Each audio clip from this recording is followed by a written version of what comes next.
కీర్తనల గ్రంథము 25వ అధ్యాయము 11వ వచనము.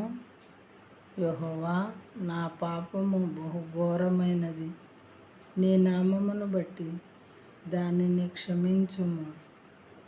దేవుని పాదాల దగ్గర మళ్ళీ వచ్చాడు దావీదు మహారాజు గారు. వచ్చి,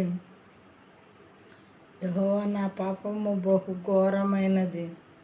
మరి ఆయన ఏ పాపం నిమిత్తం మొరపెట్టుకుంటున్నాడో మనకైతే తెలియదు, కానీ అది బహు ఘోరమైనది. నీ నామమును బట్టి దానిని క్షమించుము.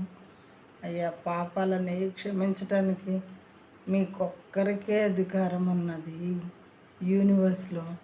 కాబట్టి దయచేసి నా పాపాలను నీవు, ఆ ఘోరమైన పాపము క్షమించయ్యా అని చెప్పి దేవుణ్ణి అడుగుతున్నాడు, బ్రతిమాలుకుంటున్నాడు అన్నమాట. అలాంటప్పుడు దేవుడు క్షమిస్తారా, క్షమించరా?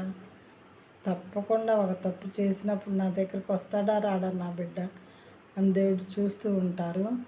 మనం దేన మనసులో వెళ్ళి ఆయన పాదాల దగ్గర మొరపెట్టుకున్నప్పుడు ఖచ్చితంగా క్షమించుటకు సిద్ధ మనసు కలిగినటువంటి దేవుడు ఈ దేవుడు.